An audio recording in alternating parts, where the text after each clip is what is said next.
I'm not prepared. I never am. But we'll be doing Spooks today. Itch. There we go.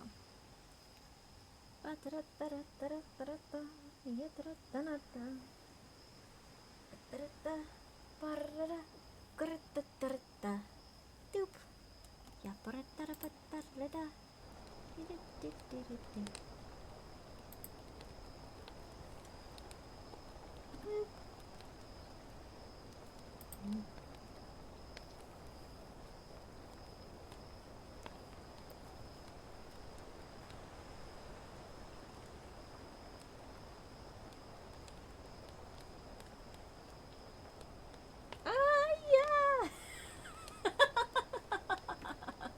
Hey, Chaos.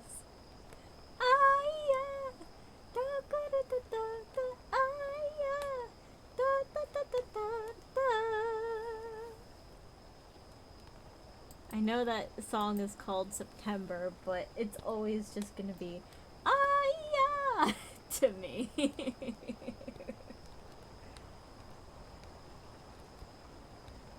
Oh. How you doing, dude? Did you enjoy that sweet, sweet roast beef?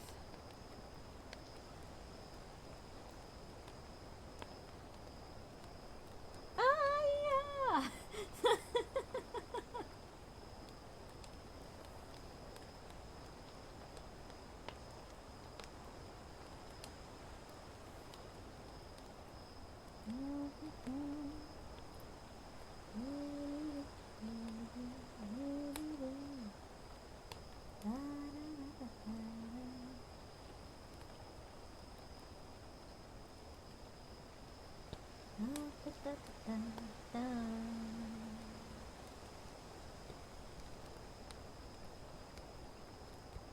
Alright, I'm gonna wait for a couple more people to show up. But in the meantime, Chaos, what do you want to hear about? What kind of spooks are you looking for? We have Chinese, we've got Celtic, we've got Norse, and Scandinavian, we've got Russian, we've got Native American, I might have said that already, and like a bunch of random American stuff. Oh, and we have Japanese. And Canada. And cops. Surprise you. Surprise you. Ooh.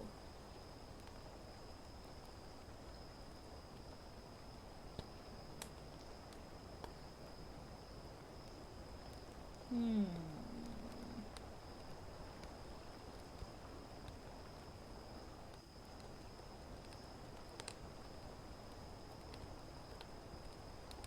gonna do...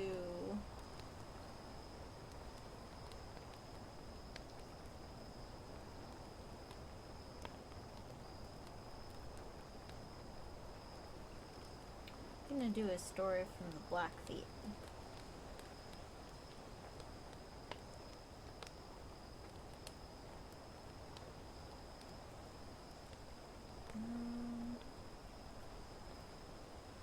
We'll do the Wolfman. A long time ago, there was a man who had 2 wives. They were not good women. They did not look after their home, nor try to keep things comfortable there. If the man brought in plenty of buffalo cow skins, they did not tan them well, and often when he came home at night, hungry and tired after his hunting, he had no food. These women would be away from the lodge, visiting their relations and having a good time. The man thought that if he moved away from the big camp and lived alone, where there were no other people, perhaps he might teach these women to become good. So he moved his lodge far off in the prairie, and camped at the foot of a high... I don't know how to pronounce that word. High... butt. It's an isolated hill with a steep, often vertical slide. Every evening, about sundown, the man used to climb up to the top of his butt and sit there and look over all the country to see where the buffalo were feeding and whether there were any enemies moving about. On top of the hill there was a buffalo skull, on which he used to sit. One day, one of the women said to the other, "It's very lonely here. We have no one to talk to or visit." "Let us kill our husband," said the other. "Then we can go back to our relations and have a good time." Wow! That's simple, huh? Next morning, the man set out to hunt, and as soon as he was out of sight, his wives went on top of the butte where he used to sit. There they dug a deep hole and covered it over with light sticks and grass and earth, so that it looked like the other soil nearby, and placed the buffalo skull on the sticks which covered the hole. In the afternoon, as they watched for their returning husband, they saw him come over the hill, loaded down with the meat that he'd killed. When he threw down his load outside the lodge, they hurried to cook something for him. After he'd eaten and went up on the butt and sat down on the skull. After he'd eaten, he went up on the butt and sat down on the skull. The slender sticks broke, and he fell into the hole. His wives were watching him. When they saw him disappear, they took down the lodge and packed their dogs, and set out to go to the main camp. As they drew near it, so that people could hear them, they began to cry and mourn. Soon, some people came out to meet them and said, "What is this? Why are you mourning? Where is your husband?" "Ah," they replied, "he's dead. 5 days ago he went to hunt and he didn't come back. What shall we do? We've lost him who cared for us." And they cried and mourned again. Now, when the man fell into the pit, he was hurt, though the hole was deep. After a time he tried to climb out, but he was so badly bruised that he could not do so. He sat there and waited, thinking that here he must surely die of hunger. But traveling over the prairie was a wolf that climbed up on the butt and came to the hole, and, looking in, saw the man and pitied him. "Ah! Oh! Oh! Oh! Oh!" he howled. When the other wolves heard him, they all came running to see what was the matter. Following the big wolves came also many coyotes, badgers, and kit foxes. They did not know what happened, but they thought perhaps there was food there. To the others the wolf said, "Here is this hole that I've found. Here's a man that's fallen in. Let's dig him out, and we will have him for our brother." All the wolves thought that this talk was good, and they began to dig, and before very long they had dug a hole almost to the bottom of the pit. Then the wolf who had found the man said, "Hold on, wait a little. I want to say a few words." All of the animals stopped digging and began to listen.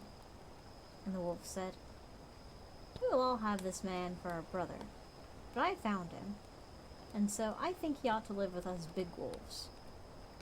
All of the others thought that this was good, and the wolf that had found the man went into the hole that had been dug, and tearing down the rest of the earth, dragged out the poor man, who was now almost dead, for he had neither eaten nor drunk anything since he'd fell into the hole. Jesus Christ, how long has he been in this hole? How long have they been digging?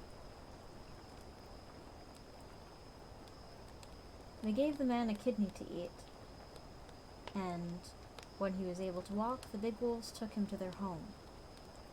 Here there was a very old blind wolf who had great power and could do wonderful things. He cured the man and made his head and hands look like those of a wolf. The rest of his body was not changed. In those days, the people used to make holes in the walls of the fence about the enclosure, into which they led the buffalo. They set snares over these holes, and when the wolves and other animals crept through them, so as to get into the pen and feed on the meat, they were caught by the neck and killed. and then people used their skins for clothing. One night, all of the wolves went down to the pen to get meat, and when they had come close to it, the man-wolf said to his brothers, "Stop here for a little while, and I will go down and fix the places so that you will not be caught." He went down to the pen and sprung all the snares, and then went back and called the wolves and the others, the coyotes, badgers, and kit foxes. And they all went into the pen and feasted and took meat to carry home to their families. In the morning the people found the meat gone, and all their snares sprung, and they were surprised and wondered how this could have happened. For many nights the nooses were pulled tight and the meat taken. But once the wolves went there to eat, they found only the meat of a lean and sickly bull. Then the man-wolf was angry, and he cried out like a wolf. "Bad food you give us, oh! Bad food you give us, oh!"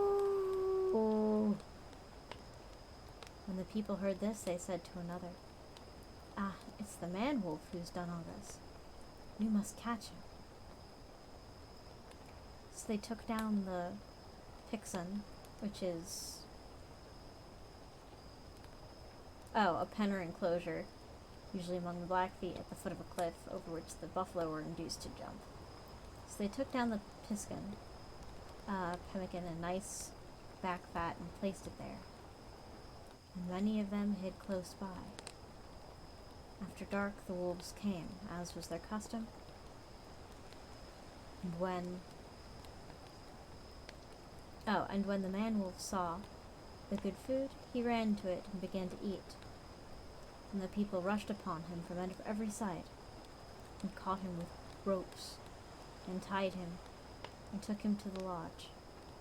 And when they had brought him inside to the light of the fire, at once they knew who it was. They said, "Why, this is the man who was lost." "No," said the man, "I was not lost. My wives tried to kill me.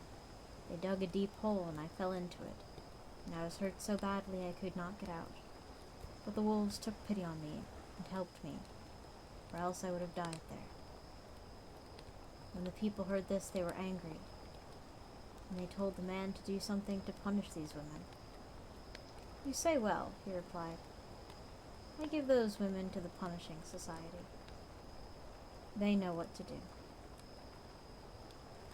After that, the two women were never seen again.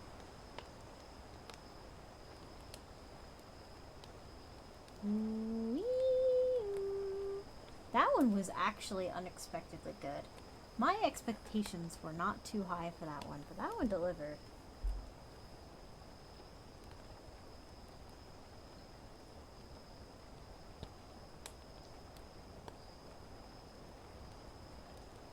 I should still be alive. Yeah, I'm still here. Wow, it's 13 minutes in and I'm already telling stories. That must be a record. Alright. Here's another one also from the Blackfeet. This one's called Two Fast Runners. Once, a long time ago, the antelope and the deer happened to meet on the prairie. They spoke together, giving each other the news, each telling what he had seen and done. After that, they talked for a time. After they talked for a time, the antelope told the deer how fast he could run, and the deer said he could run fast too. So before long, each began to say that he could run faster than the other. So, they agreed that they would have a race to decide which one could run the faster. And on this race, they bet their galls. When they started, the antelope ran ahead of the deer from the very start and won the race, so took the deer's gall. But the deer began to grumble and said, "Well, it's true that out here on the prairie you've beaten me, but this is not where I live. I only come out here once in a while to feed or to cross the prairie when I'm going somewhere. It would be fair if we had a race in the timber. That's my home, and there I can run faster than you. I'm sure of it. The antelope felt so glad and proud that he'd beaten the deer in the race that he was sure that wherever they might run, he could beat him. So he said, "All right, I will run you a race in the timber. I've beaten you out here on the flat, and I can beat you there." On this race, they bet their dew claws. They started and ran this race through the thick timber, among the bushes, over fallen logs, and this time the antelope ran slowly, for he was afraid of hitting himself against the trees or falling over the logs. You see, he was not used to this kind of traveling. So the deer easily beat him and took his dew claws. Since that time, the deer has no gall, and the antelope no dew claws. Oh, that's cool.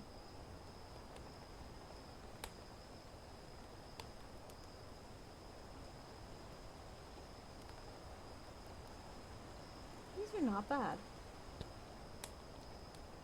Let me see. It's a quiet night.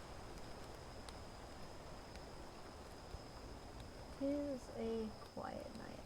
Hold on. My phone is buzzing and generally being annoying. Gibbs phone. It's spam! I don't like spam! Spam is pretty shit. Except when there's a sale on something.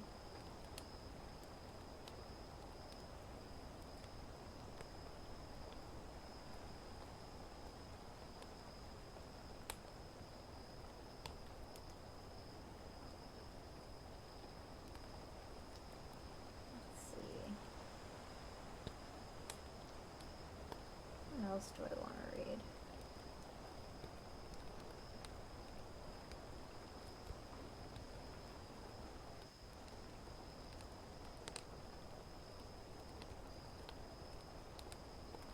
Let's pick this up from Appalachia. Let me see if there's anything in this book worth talking about.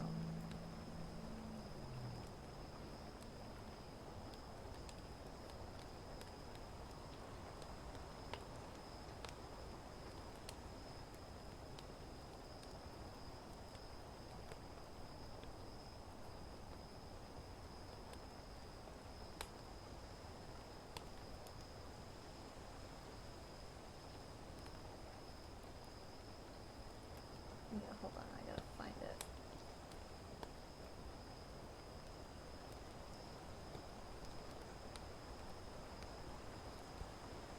Alright.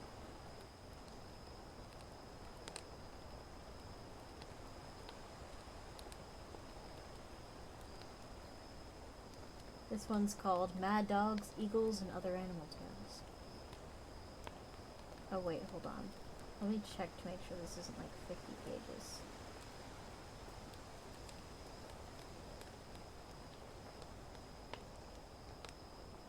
Oh, no, it's not. Okay.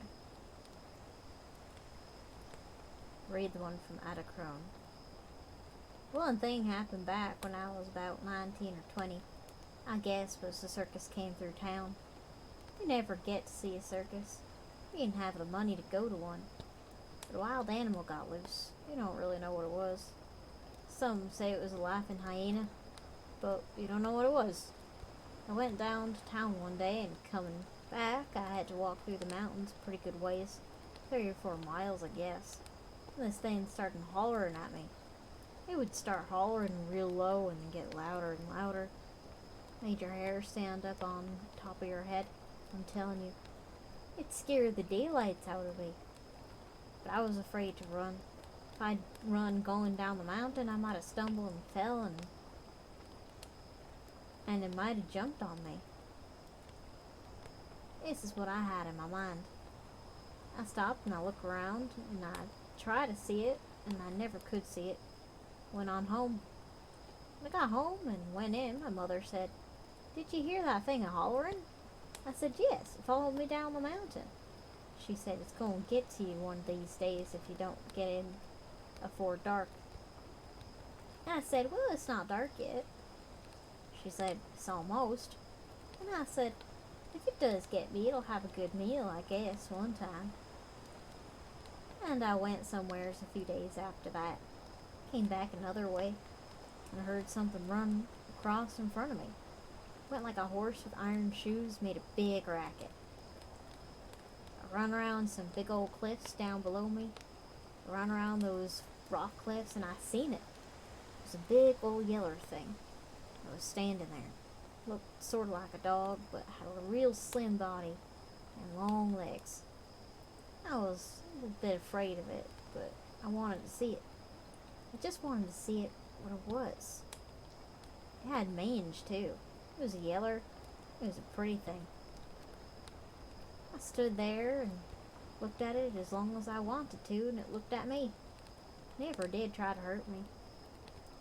I walked off, and when I got through looking at it, I told my mama about it, and she didn't believe it. She said I didn't see it, but I really did, though. I'd seen that thing, and I don't know what it was. Finally, it just got gone. I don't really know what happened to it. My two brothers and some of their friends would take a dog and go and try to catch it at night. And the dogs wouldn't run it. They wouldn't even track it. They wouldn't have nothing to do with it. And it would stink. It stunk like I guess you'd call a civet cat. It really had a bad smell to it. But it just got gone. I don't know whatever happened to it.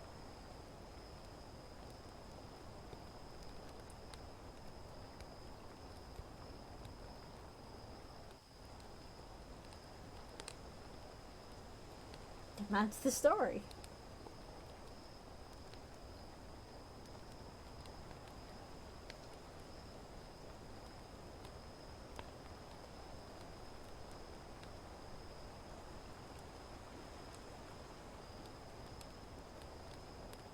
Let's see. What else?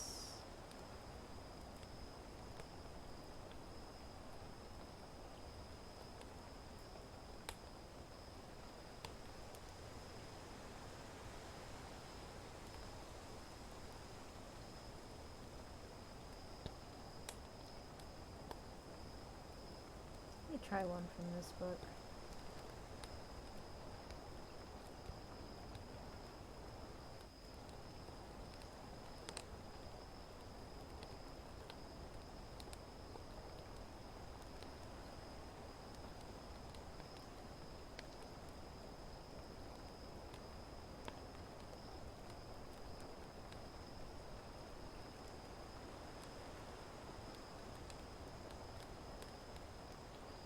This was called The Inexperienced Ghost by H.G. Wells.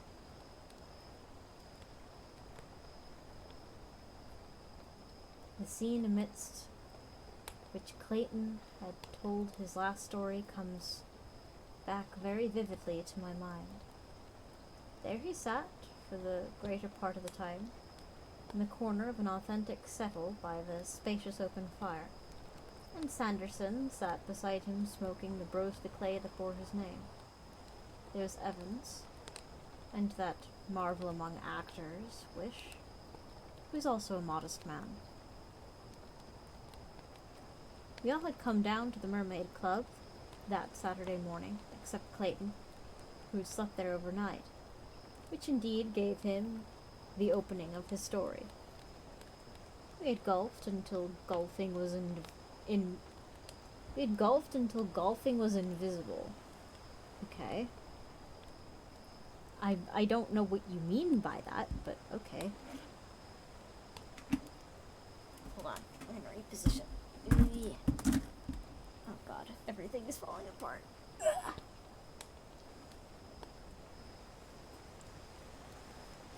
Okay. We had golfed until golfing was invisible.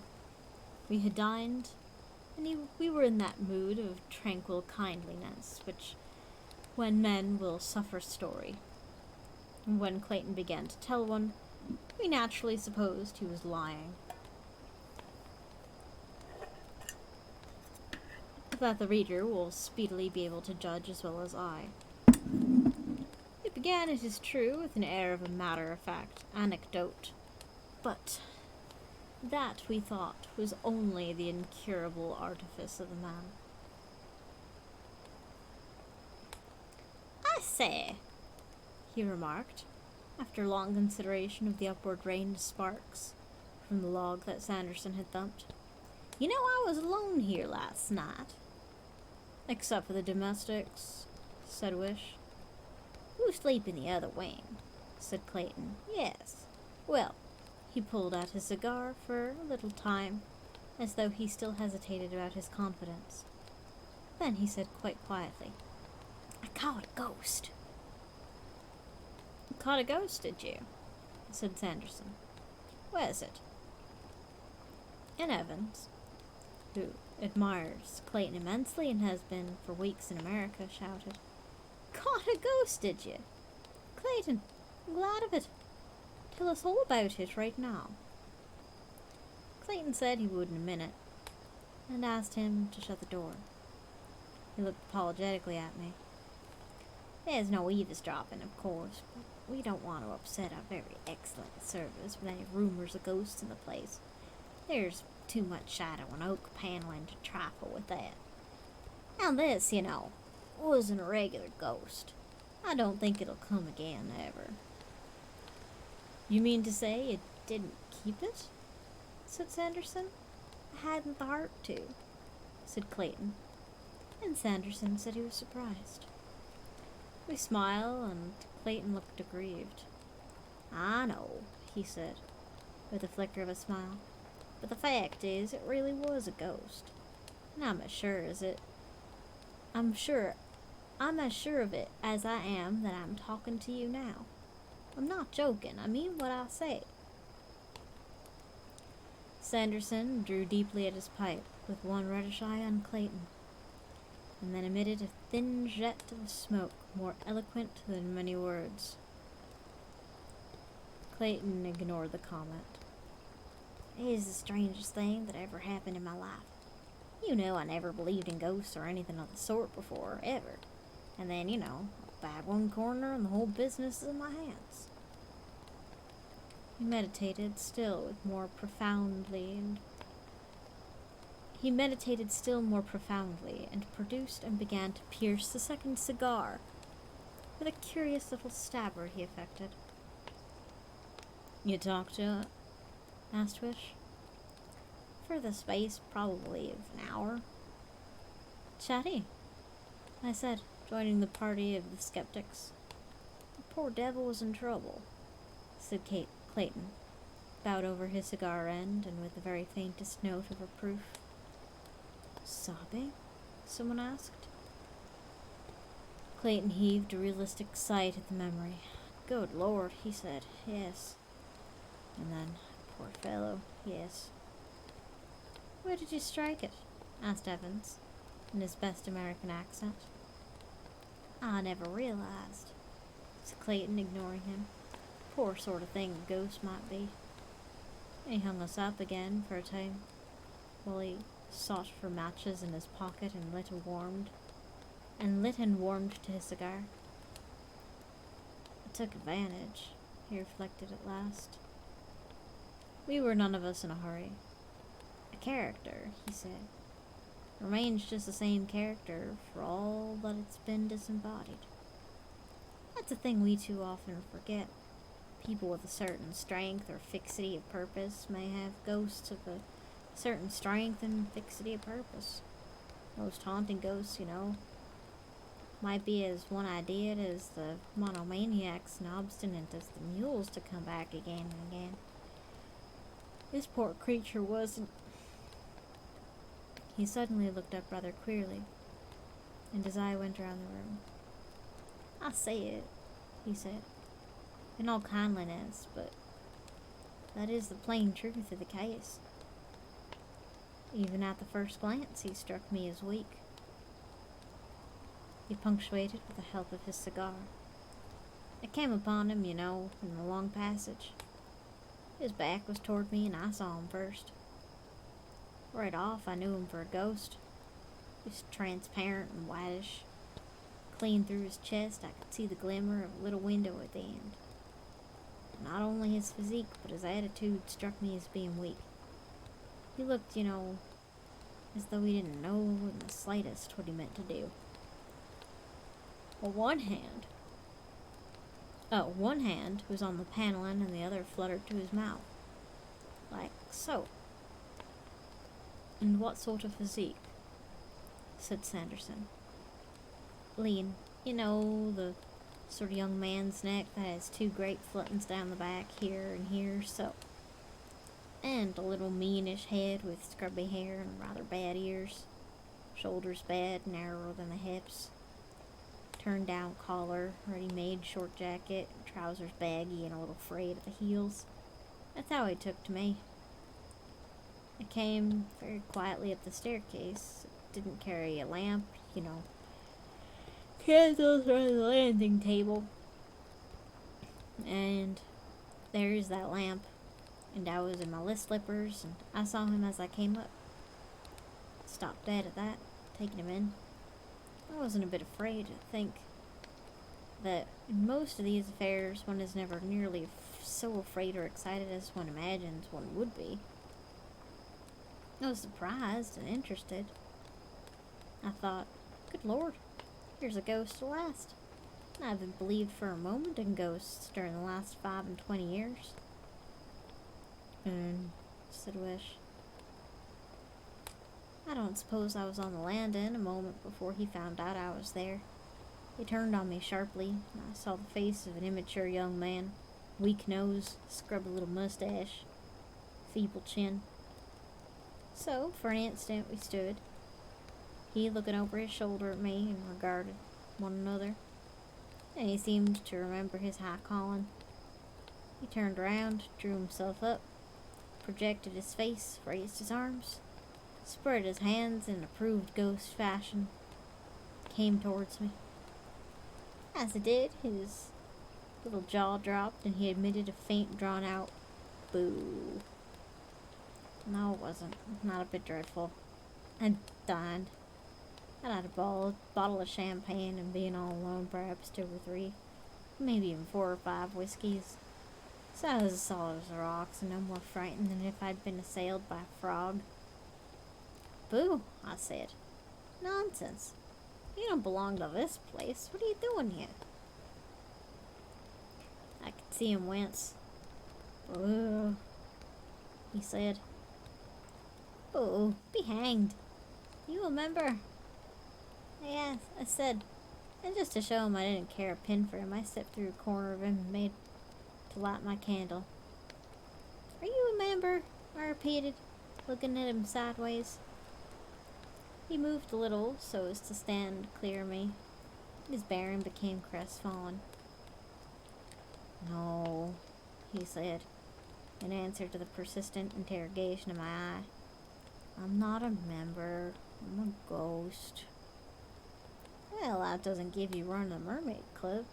Is there anyone here you want to see, or anything of that sort? And doing it as steadily as possible for fear that he should mistake the carelessness of whiskey for the distraction of fear, I got my candle alight. I turned on him holding it. What are you doing here? I said. He had dropped his hands and stopped his booing. There he stood, abashed and awkward, the ghost of a weak, silly, aimless young man. I'm haunting, he said. You haven't got any business to, I said in a quiet voice. I'm a ghost, he said, as if in defense.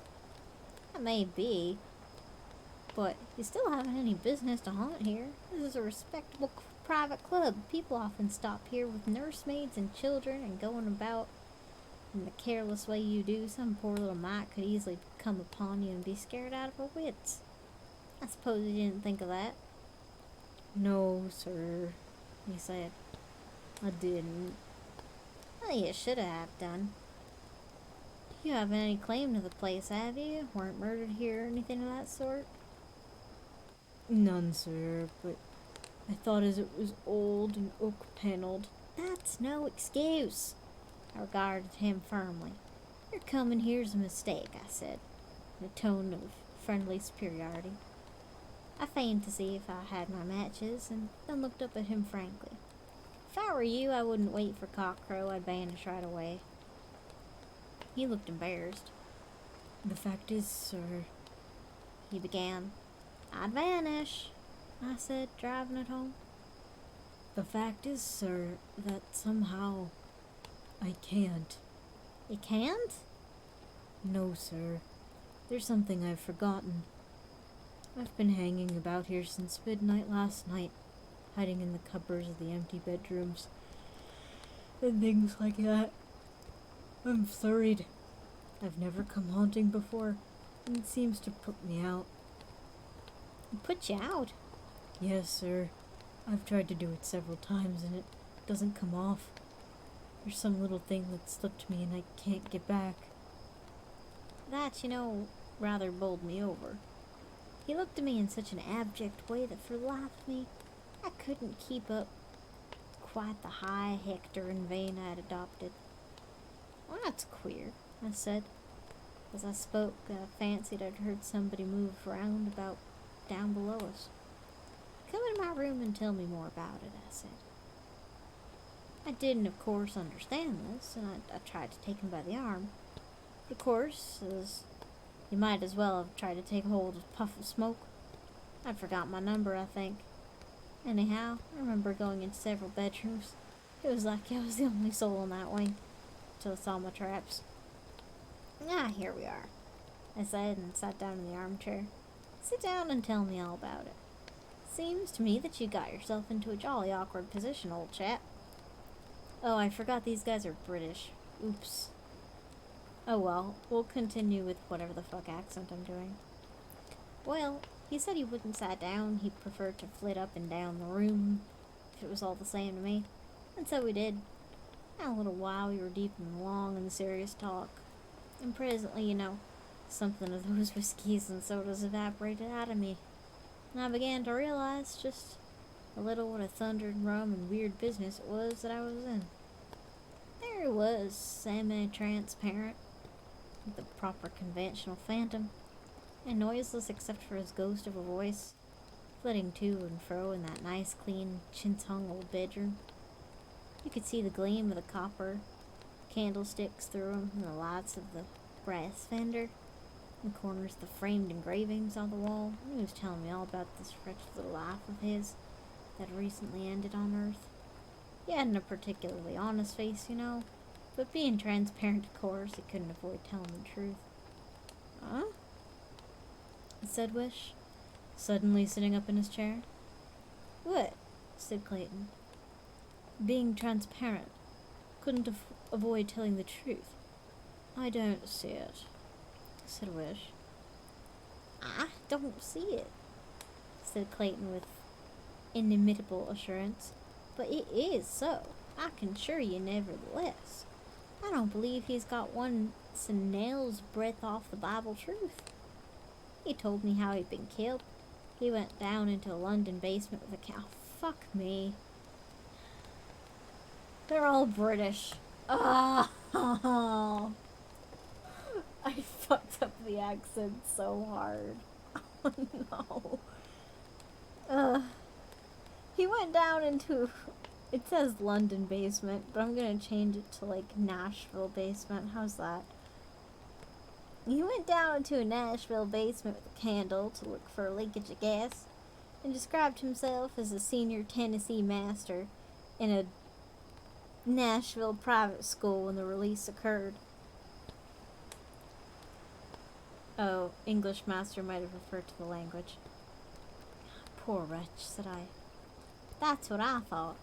And the more he talked, the more I thought it. There he was, purposeless in life and purposeless out of it. He talked of his father and mother and his schoolmaster, and all who'd ever been anything to him in the world, mainly. Been too sensitive, too nervous. None of them had ever valued him properly or understood him, he said. He never had a real friend in the world, I think. He never had success. He'd shirked games and failed examinations. It's like that with some people. Oh, it's like that with some people, he said. Whenever I got into the examination room or anywhere, everything seemed to go. Engaged to be married, of course, to another oversensitive person, I suppose. and the indiscretion with the gas escape entered his affairs. "Where are you now?" I asked. Not in... He wasn't clear in that point at all. The impression he gave me was a sort of vague, intermediate state, and a special reserve for souls too non-existent for anything so positive as either sin or virtue. I don't know. He was much too egotistical and unobservant to give me any clear idea of the kind of place, kind of country there is on the other side of things. Wherever he was, he seems to have fallen in with a set of kindred spirits. Ghosts of weak, cockney old men. Oh my god. Ghosts of weak, cockney young men who are on a footing of Christian names, and among these there was certainly a lot of talk of going haunting and things like that. Yes, going haunting. They seem to think haunting is a tremendous adventure. And most of them funk it all the time. And so primed, he'd really come. But really, said Wish into the fire. These are the impressions he gave me anyhow, said Clayton modestly. I may, of course, have been in a rather uncritical state. That was the sort of background he gave to himself. He kept flitting up and down with his thin voice going, talking about his wretched self, and never a word clear, firm statement to the first to the last. He was thinner and sillier and more pointless than if he had been real and alive. Only then, he would not have been in my bedroom if he had been alive. Should have kicked him out. Of course, said Evans. There are poor mortals like that. And there's just as much chance of their having ghosts as the rest of us, I admitted. What gave a sort of point to him, was the fact that he did seem within limits to have found himself out. The mess he'd made of the haunting had depressed him terribly. He'd been told that it would be a lark. He'd come expecting it to be a lark, and here it was. Nothing but another failure added to his record. He proclaimed himself an utter out-and-out failure. He said, and I can quite believe it, he had never tried to do anything all his life that he hadn't made a perfect mess of, and thought all the wastes of eternity he never would. If he had had the sympathy, perhaps. He paused at that and stood regarding me. He remarked that, strange as it might seem to me, nobody, not anyone, ever, had given him the amount of sympathy I was doing now. I could see what he wanted straight away, and I determined to head him off at once. I may be a brute, but being the only real friend, that's a recipient of the confidences of one of those egotistical weaklings, ghost or body, is beyond the physical endurance. I got up briskly. Don't brood on these things too much, I said. The thing you've got to do is try to get out of this. Get out of this sharp. You pull yourself together and try. I can't, he said. You try, I said, and try I did. Try, said Sanderson. How? Passes, said Clayton. Passes. Complicated series of gestures and passes with the hands. That's who had come in, and that's how he had to get out again. Lord, what a business I had. But how could any series of passes, I began. My dear man, said Clayton, turning on me and putting a great emphasis on certain words. You want everything clear. I don't know how. All I know is that you do. And he did anyhow, at least. After a fearful time, he got his passes right and suddenly disappeared. Did you, said Sanderson slowly, observe the passes? Yes, said Clayton, and seemed to think. It was tremendously queer, he said. There were, I am this thin, vague ghost in that silent room, in the silent, empty inn, in that silent little Friday night town. Not a sound except for our voices, and the faint panting he made when he swung. There was the bedroom candle, and one candle on the dressing table alight. That was all. Sometimes one or other would flare up into a tall, lean, astonished flame for a space. And then queer things happened. A can't, he said. I shall never.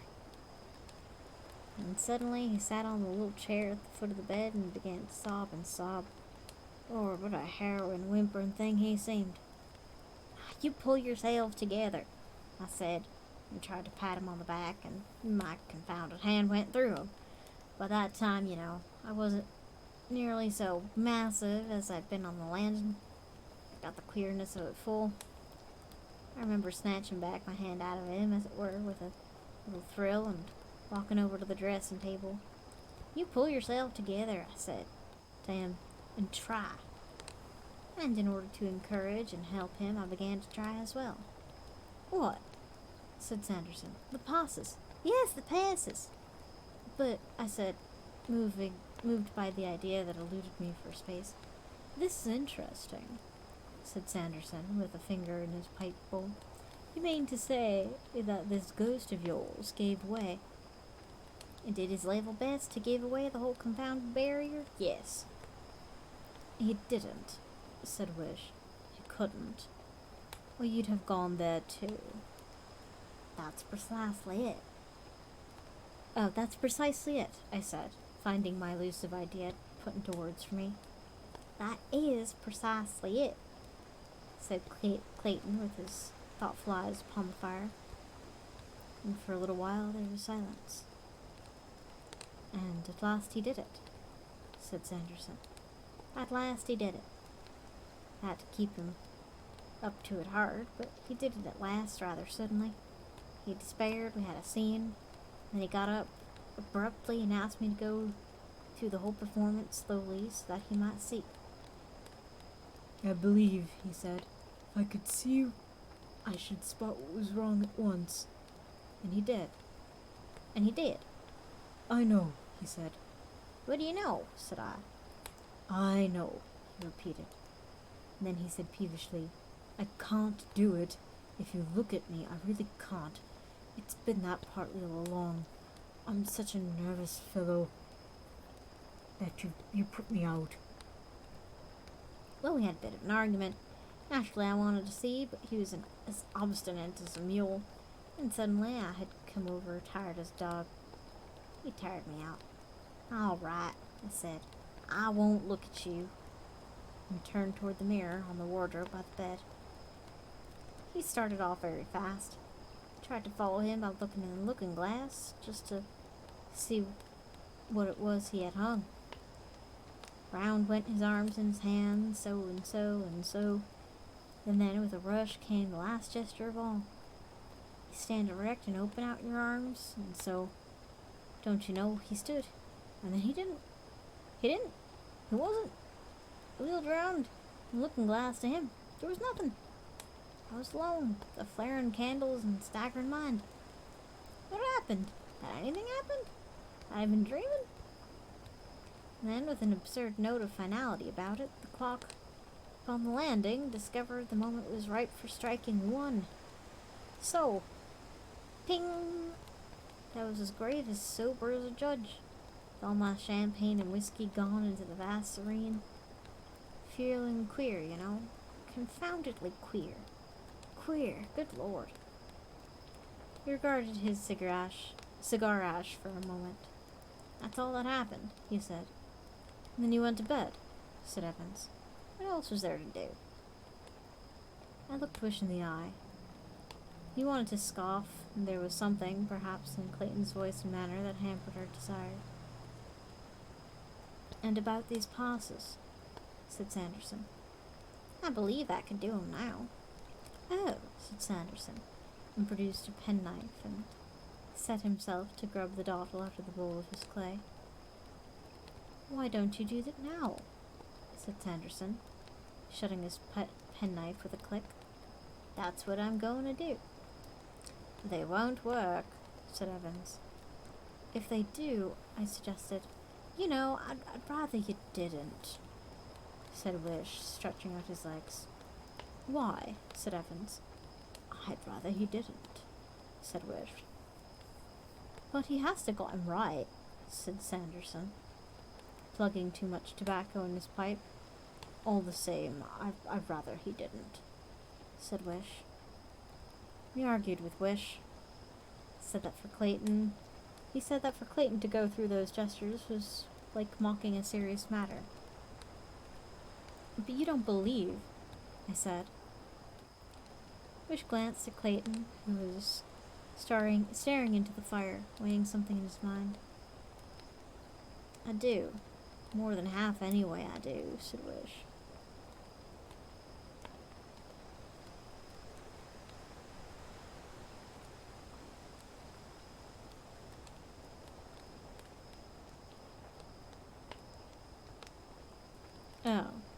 Oh, wrong guy.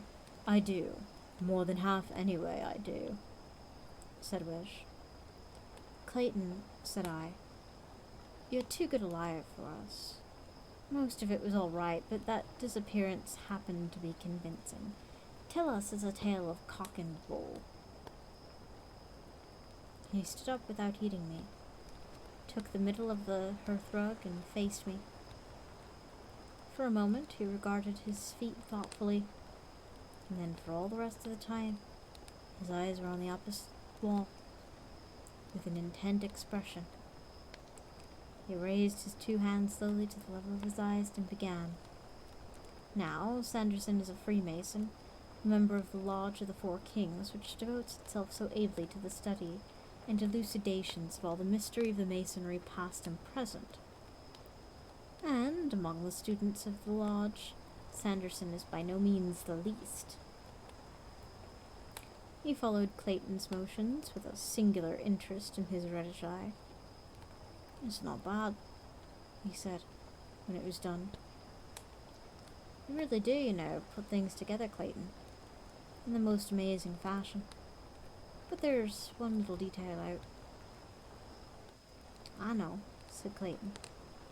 I believe I could tell you which. Well, this, said Clayton, needed a queer little twist and writhing thrust of the hands. Yes. That was what he couldn't get right, said Clayton. But how do you... Most of this business, and particularly how you invented it, I don't understand at all, said Sanderson. But just that phase, I do. He reflected. These happen to be a series of gestures connected with a certain branch of esoteric masonry. Perhaps you know, or else how. He reflected still further. I do not see I can do any harm in telling you just the proper twist. After all, if you know, you know. And if you don't, you don't. I know nothing, said Clayton, except what the poor devil let out last night. Well, anyhow, said Sanderson, and placed his church warden very carefully upon the shelf over the fireplace. Then, rapidly, he gesticulated with his hands. So? Said Clayton, repeating. So, said Sanderson, and took his pipe in hand again. Ah, now, said Clayton, I can do the whole thing right. He stood up before the waning fire and smiled at us all, but I think there was just a little hesitation in his smile. If I began, he said. I wouldn't begin, said Wish. It's all right, said Evans. Matter is indestructible.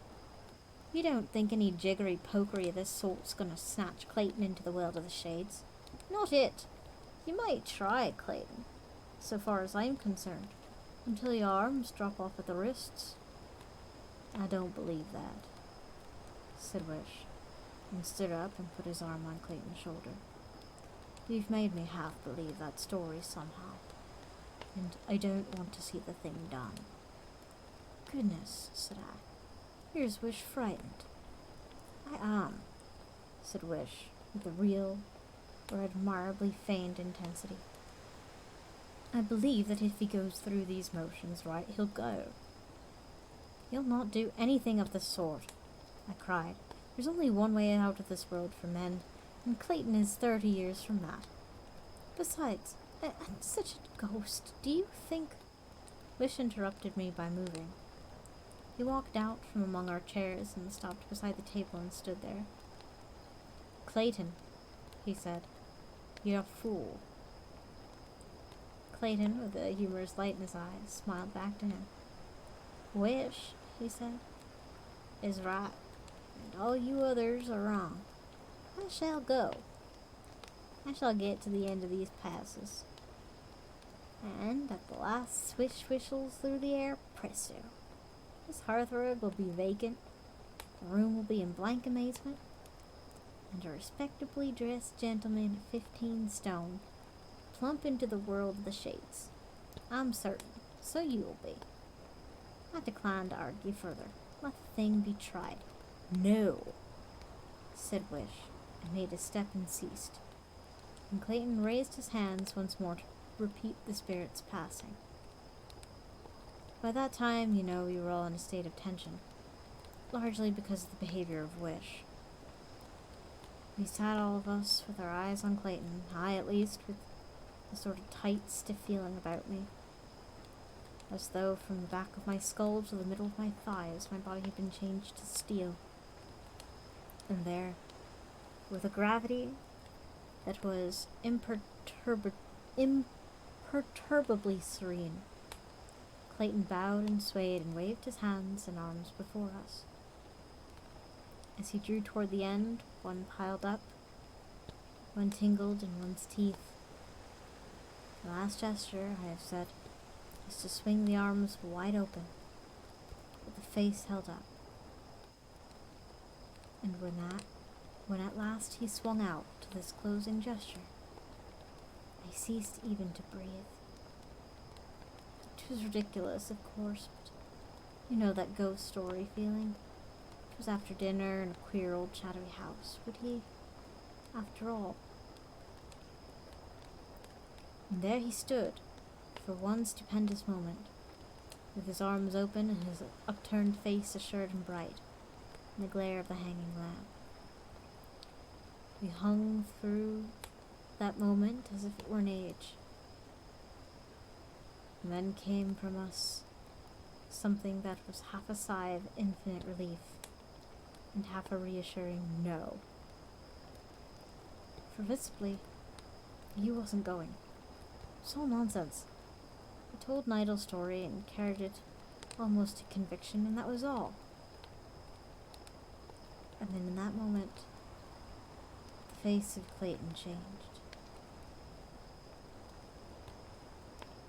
It changed. It changed as a lit house changes when its lights are suddenly extinguished. His eyes were suddenly eyes that were fixed. His smile was frozen on his lips, and he stood there still. He stood there, very gently swaying. That moment, too, was an age. And then, chairs were scraping, things were falling, and we were all moving. His knees seemed to give, and he fell forward, and Evans rose and caught him in his arms. It stunned us all.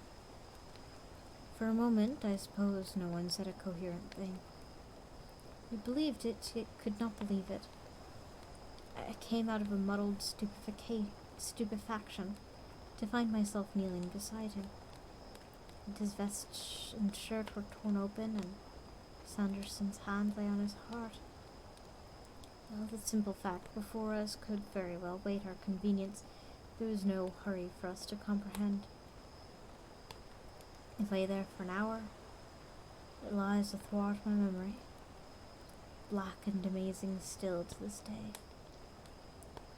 Clayton had, indeed, passed into the world that lies so near to us, and so far from our own, and he had gone thither by the only road that a mortal man may take. But whether he did pass there by a poor ghost's incantation, or whether he was stricken suddenly by apoplexy in the middle of an idle tale, as the coroner's jury would have us believe, is no matter for my judging. 'Tis just one of those inexplicable riddles that must remain unsolved until the final solution of all things come. And I certainly know is that In that very moment, in that very instant, of concluding those passes, he changed and staggered and fell down before us, dead. Damn. That was a story.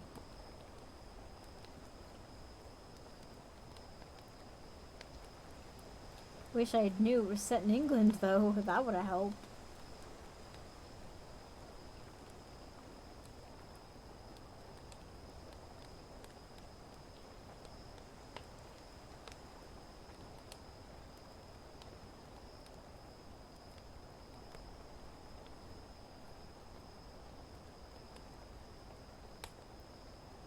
It's only been about an hour.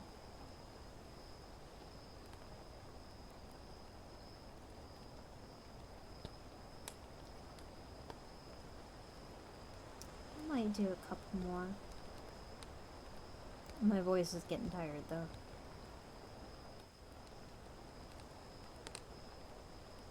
I don't want to do Edgar Allan Poe without Sassy.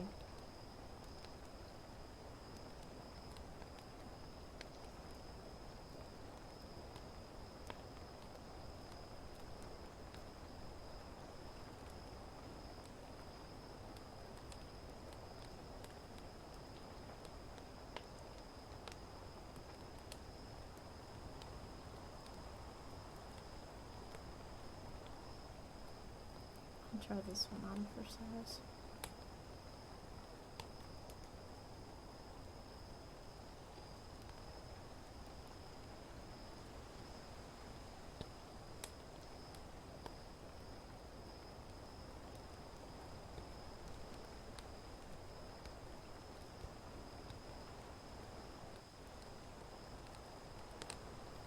Alright. This one's called Haunted Painting. So I'll do with that.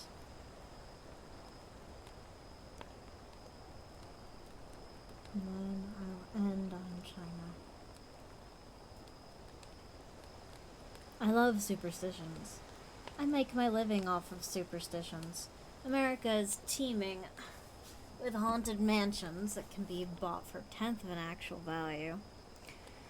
Reselling them is tricky, but the valuable items within the mansions are sold off quite readily and tidy profits are made before I have to worry about what to do with the actual building. This mansion was to be the 5th time I've grossly profited off of someone's ignorance. The mansion had the standard story behind it. The child died. Parents had a picture the child made. And eventually they committed suicide after claiming for years that they could hear the child breathing. Or something like that. I wasn't really listening. Less than $50,000 later, I owned the mansion worth 10 times that before factoring in the sales of the valuables within. I arrived at the property the day after I bought it. Of course. I'd sent an inspector before purchasing the mansion, but her job had mostly been to make sure the house hadn't already been scavenged and burglarized. It hadn't been. I didn't know much about the property itself. I'd never needed to before. I'd just demolished the last mansion I'd purchased and given the property over to some people who wanted to plant some endangered species of bush or tree in that area. Seeing the mansion for the first time, I was nonplussed. Yo, Thunder Kitty. It wasn't nearly as massive as the last one, which was to be expected. This one cost half as much. And I was actually feeling a little bit disappointed before I entered through the doors that had once been majestic. The whole of the interior was covered in dust. And the lights were out. I'd have to hire a mechanic to fix the lighting if I wanted to find anything of value. I searched a few rooms with my flashlight and found some valuable silverware and china. There was some jewelry in one of the bedrooms along with some preposterously expensive children's toys. It was one of those famous golden Game Boys. A teddy bear with blue stones, sapphires probably, sitting in the crib that resembled Cinderella's chariot. A dollhouse that probably cost more than my home. And in the kids' bathroom, I found a gold pacifier studded with diamonds. How would that stop a baby from crying? Obviously, the mansion was small because they'd spent all of their money on their kid. The toddler had her own personal swimming pool attached to her room. In the master bedroom, I finally found the painting. She was a beautiful little girl.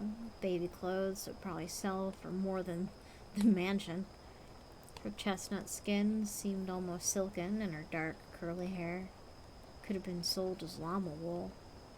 I'd only felt it a few times in my life, but it's the softest of all wools. In all respects, she was a perfect child, barely of toddling age. She was laughing in the painting. Her underdeveloped teeth stretched wide in a smile. The framing of the painting looked gold, but there's probably a stronger metal underneath. Without the frame, the painting was almost worthless, but after being in the business of selling valuables of ghosts for 6 years, I knew several people who'd pay $100 or so for it. The painting was a perfect picture of absolute tragedy. There were circles where that was truly valuable. Perhaps one day the painting would be worth millions, another sob story that people add value to in order to seem compassionate. The important thing was that on the frame, the important thing was that the frame would probably make up the cost of the mansion all on its own. 2 months later, I was reasonably certain that there was nothing valuable left in the mansion. It had been cleaned, combed over, searched, been turned inside out, lit up, had a metal detector run through it. All had detected were water pipes. Sold off most of the objects. The painting was worth less than the cost of shipping it to the top buyer, so in the end I just gave it to my friend Georgie. More expensive items still weren't selling. Absurdly wealthy people who could afford them hardly ever bought used things. But eventually someone who liked to think of her or himself as dark and deep with tons of cash would buy the old childhood toys, the ghost child who'd murdered her parents from beyond the grave. I'd made a lot with this deal.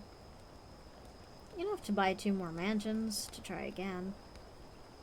I was looking for more areas shrouded in dead rich people and superstition when I got a call from Georgie.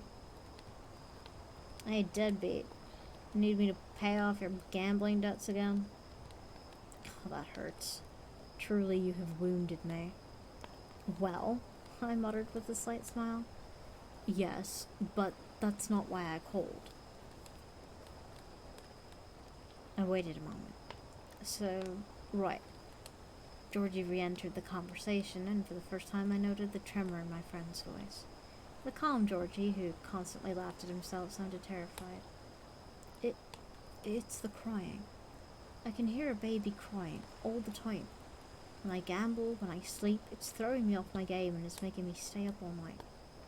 And sometimes when the crying and screeching is so terrible I don't think it can get any worse, I start to choke. I feel like I'm drowning. I feel like I'm supposed to be drowning. Is something wrong with me? I could hear Georgie crying. Georgie, listen to me. I'm gonna check on a few things, okay? Lie down, try to get some rest, drink a glass of water. I'll call you back as soon as I can, okay? Georgie must have nodded or something before I heard the buzz of the call ending. I felt a little relieved that the conversation was over, but knew that it was a worse one ahead. I dialed the realtor who'd sold me the mansion. I introduced myself and reminded him of our prior relationship. Ah, you're the one who took the Williams man off my hands. I can only thank you. Please feel free to ask anything of me. How did the child and the parents die? Oh, how did the child and the parents die? I asked bluntly. Well, her first birthday, little Dina got a swimming pool, but she was 1, I finished curtly. Yes. In the night she fell into the pool and drowned while her parents were sleeping. After that they were guilt-stricken. They put a painting of her up, and then, well, to be perfectly frank, they went crazy. They heard crying, even screaming in the night, and felt like there was no oxygen around them. They called everyone they knew and asked them for medical advice, sometimes yelling out that they were sorry. that they didn't know she would die. Only a week later, they drowned themselves in the same pool where they had found her body. Oh, fuck. Superstitious nonsense, I told myself insistently. Then, could the painting be the problem? Thank you, I said shakily and hung up. Took a quick breather and called Georgie. Yes, my friend answered almost immediately.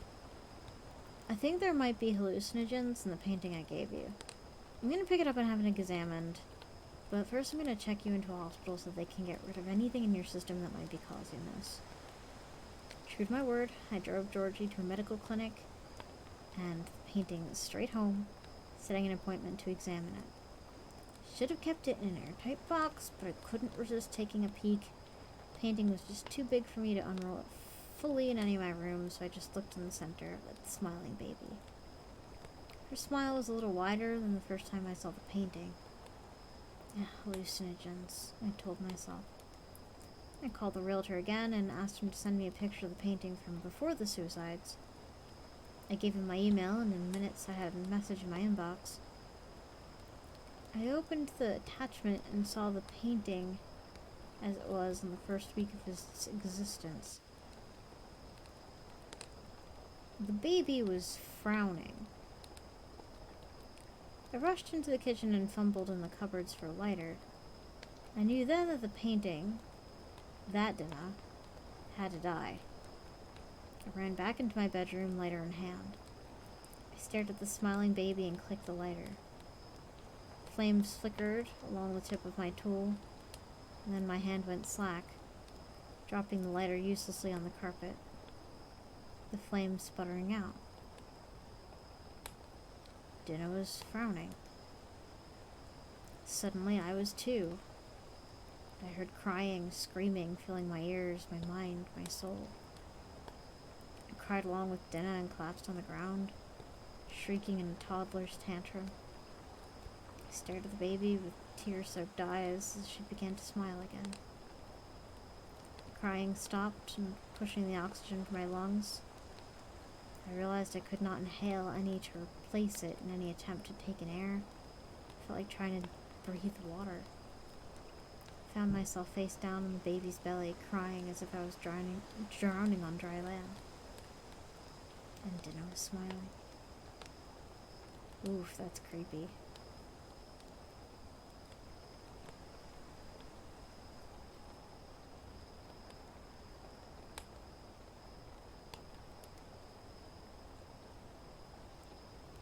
Alright. I think this will be another short one, guys, because I'm getting tired.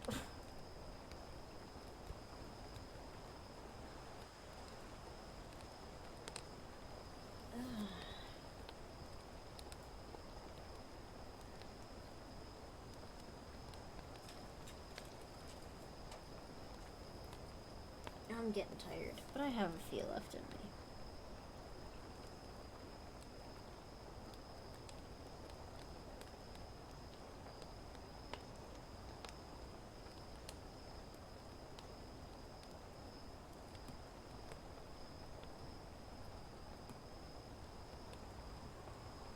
I'm just finding the next one.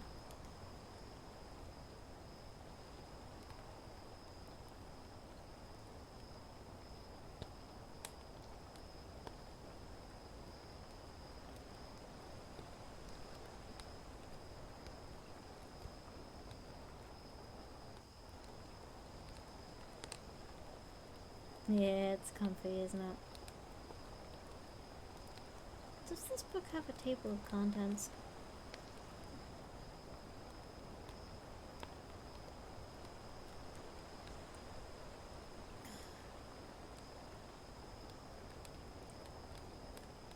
It has a list of illustrations, but it doesn't have a table of contents.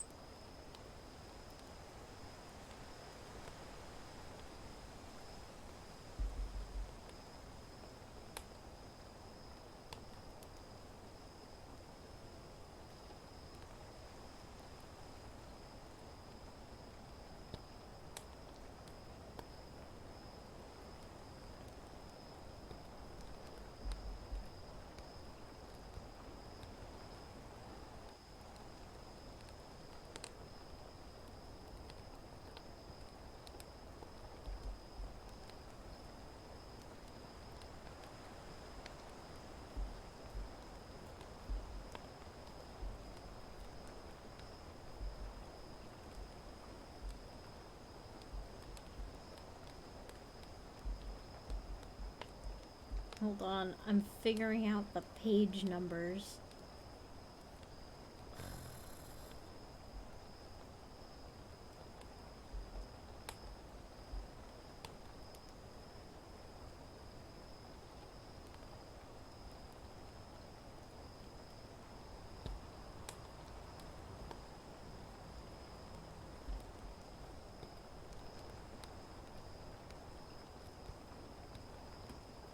Okay.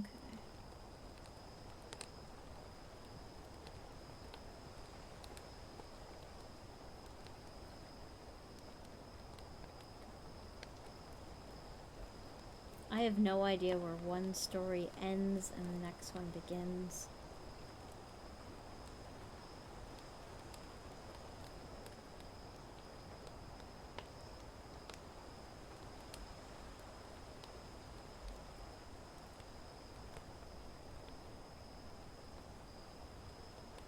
Hold on, I'm figuring this out.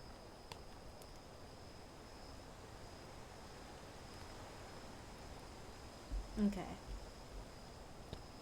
Once there was a man who had 3 daughters. Oh, sorry, this one's called the Fairy Serpent. Once there was a man who had 3 daughters, of whom he was devotedly fond.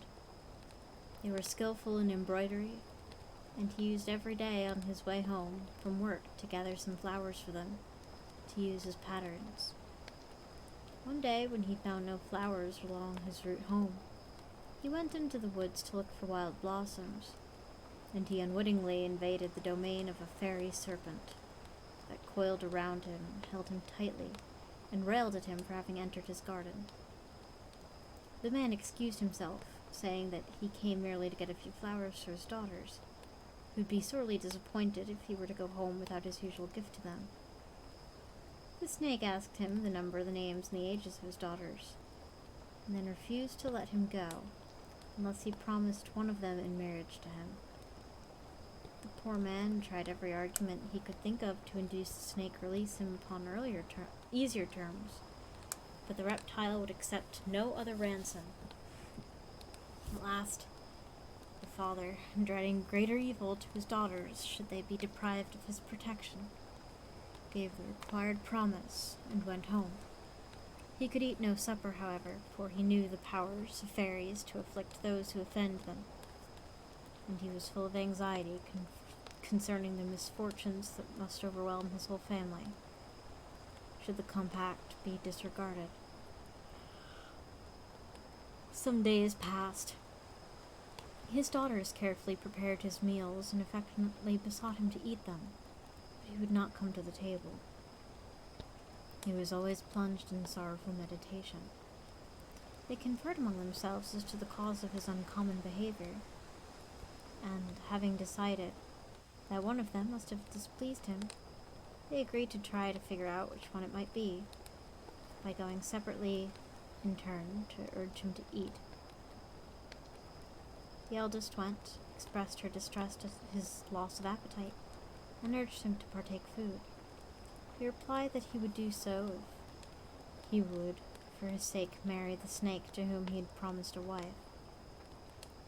She bluntly refused to carry out her father's contract, and left him in deeper trouble than before. The second daughter then went to beg him to take food, received the same reply, and likewise declined meeting the engagement he had made. The youngest daughter went and entreated him to eat, heard his story, and at once declared that if he would care for his own health properly, she would become the bride of the serpent. The father therefore took his meals again. The days sped without bringing calamity, and the welfare of the family for a time seemed secure. But one morning, as the girls were sitting at their embroidery, a wasp flew into the room and sang, "Buzz, buzz, I buzz and come the faster. Who will wed the snake, my master?" Whenever the wasp lighted, the girls prodded him with their needles, and followed him up so closely that he had to flee for his life. The next morning, 2 wasps came, singing the same refrain. Buzz, I buzz and come the faster. Who will wed the snake, my master? The 3rd morning, 3 wasps came. The number of wasps increased day by day until the girls could no longer put them to rout, nor endure their stings. And the youngest, said that in order to relieve the family of the buzzing plague, she would go to her uncanny bridegroom. Wasps accompanied her on the road and guided her into the woods, where the serpent fairy awaited her in a palace that he'd built for her reception. There were spacious rooms with carved furniture inlaid with precious stones, chests full of silken fabrics, caskets of jade and jewels of gold. The snake had beautiful eyes and a musical voice, but his skin was warty, and the girl shuddered at the thought of daily seeing him about. After the wedding supper, at which the 2 sat alone, the girl told her spouse that she appreciated the excellence of all he had provided for her, and that she should perform all of her domestic duties exactly. For many days she kept the house neat, cooked the food, and made all things pleasant for her repulsive bridegroom. He doted upon her, and pined whenever she was out of his sight. So heedful was he of her wishes, and her welfare, that she grew to like his companionship, and to feel a great lonesomeness whenever he was absent. Having no help in her household work, she was one day, on finding the well dried up, obliged to go into the forest in search of water, which she finally discovered and toilsomely brought back from the distant spring. On returning, she found the snake dying of thirst, and in her eagerness to save his life, she grasped and plunged him into the water, from which he rose transformed, a strong and handsome man. He had been the subject of a wicked enchantment, from which her dutiful quest and gracious pity set him free. Thereafter, she often, with her admirable husband, visited her old home, and carried gifts to those who were less happy than she.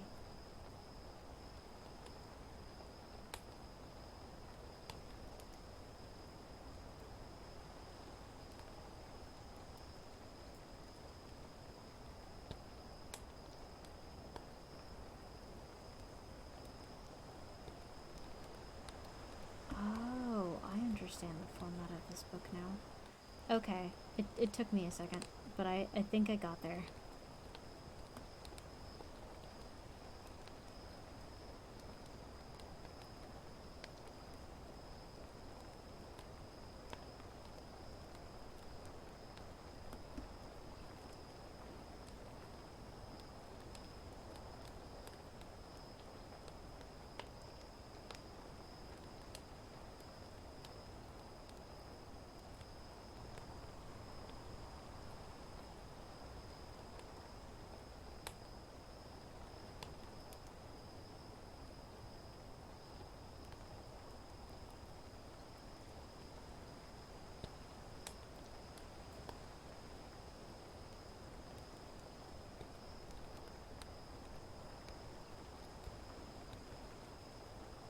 God, it's jank though.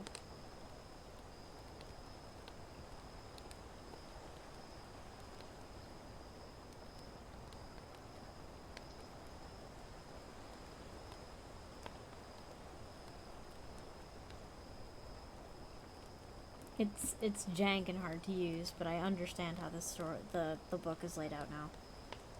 Alright. There's 1 or 2 left in me.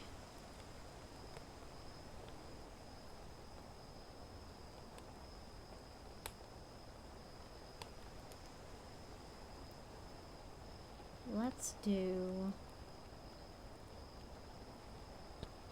the troll. Swintybo told me this story. His great-grandfather, also named Sun, had been studying at Willow Gully Temple on South Mountain, and he came home for the autumn wheat harvest.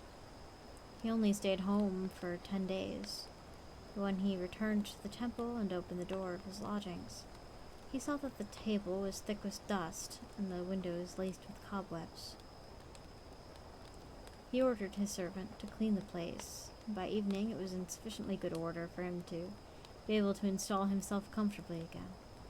He dusted off the bed, spread out his quilt, closed the doors, and laid his head down on his pillow. Moonlight came flooding in at the window. He tossed and turned a long while, as silence descended on the temple. Then suddenly a wind got up and he heard the main temple door flapping noisily. Thinking to himself that one of the monks must have forgotten to close it, he lay there a while in some anxiety.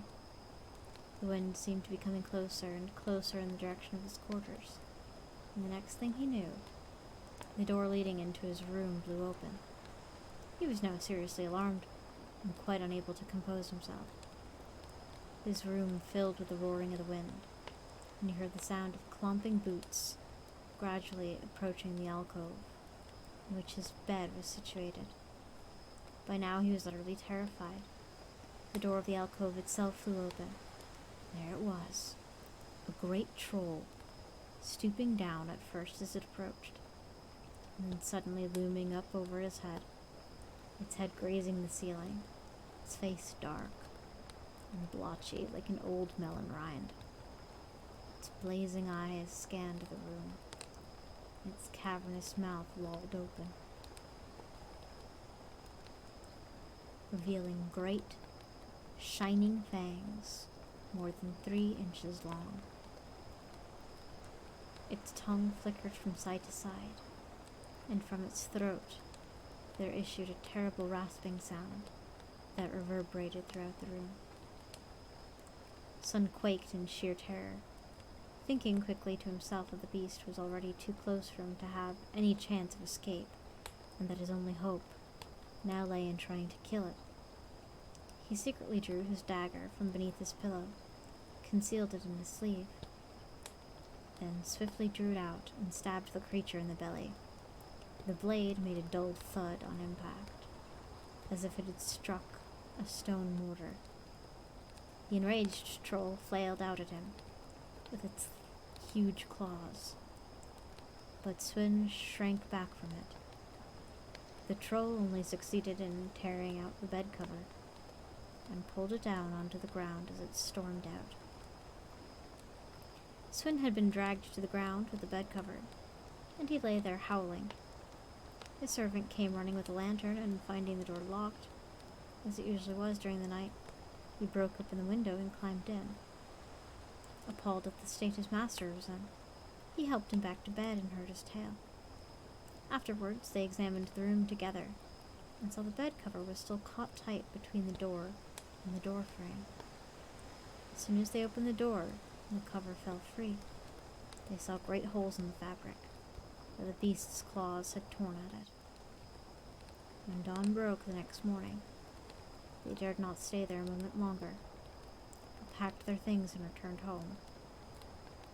On subsequent occasion they questioned the resident monks, but there had been no further apparition.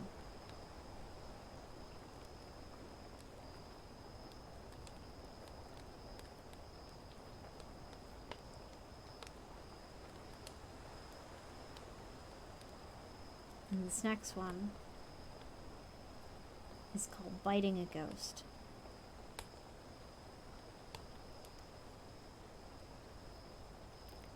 Sen Sung once told me this story.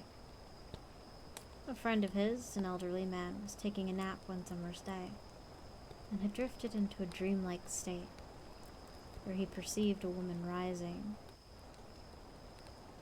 When he perceived a woman raising his door blind and entering his room, her head swathed in a length of white cotton, and her body clothed in the hempen dress of mourning.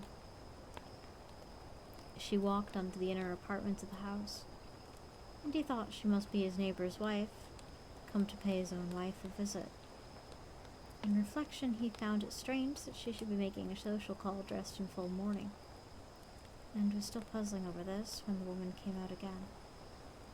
He looked at her more closely this time, and saw she was a woman of some 30 years, with a sallow complexion, bloated features, a pronounced frown, a strange expression on her face that struck fear into his heart.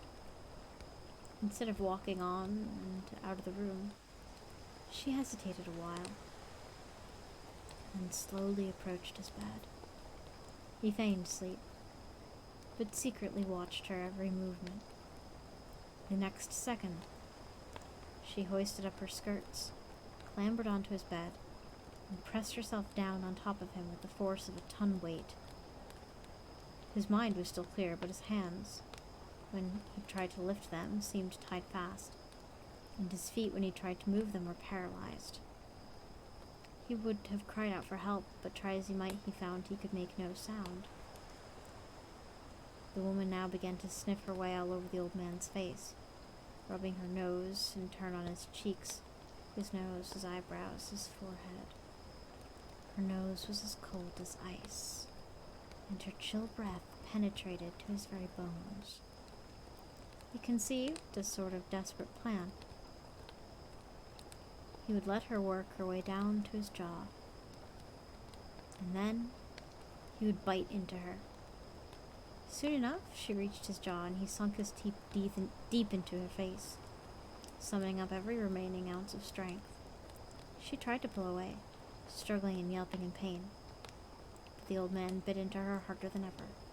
He felt the blood dribbling down his jaw and dripping down onto the pillow. He was still struggling to hold on when he heard his wife's voice out in the courtyard and cried out, "Help! There's a ghost in here!"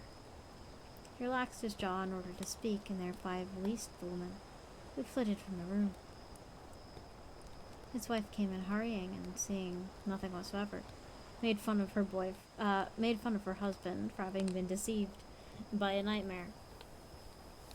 The old man told her in detail about the apparition, and protested that the blood shed by the strange woman would be proof it had been no mere nightmare.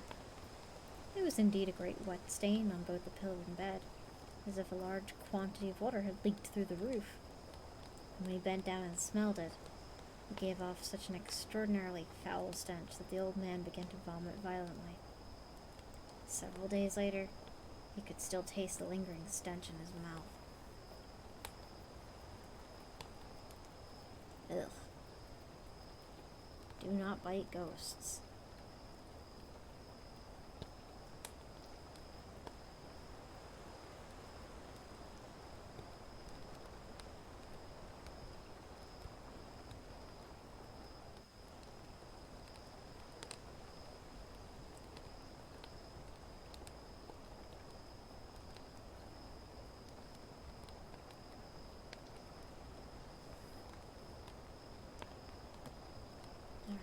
I'll do one more. Just a quick one.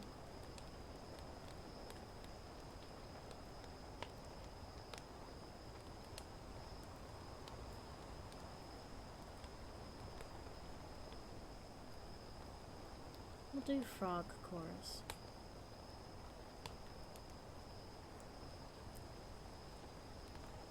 Huang Zisun once told me this story. He was in the capital when he saw a man putting on a performance in the marketplace, with a wooden box divided by 12 sections, each which contained a crouching frog. Whenever he tapped one of the frogs on his head with his little baton, it began to croak. If he was given money, he would start tapping the frog's head in earnest one after the other, producing an orchestral sound like the set of gong chimes, every note perfectly pitched and clearly audible.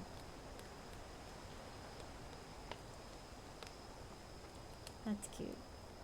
Just in time for the spring peepers to start doing their thing as well. But 'tis there I will stop, for I am tired. Hopefully this was enjoyable. I know these have been kind of chill lately, but chill is not bad sometimes.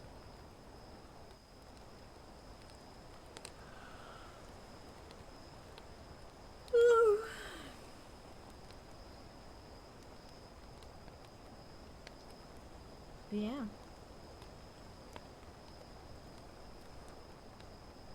In the meantime, meantime,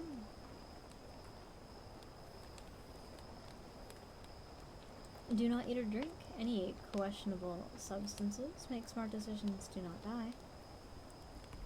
Dying is absolutely forbidden. And I will see all of you wonderful people at a later time. Take care, guys.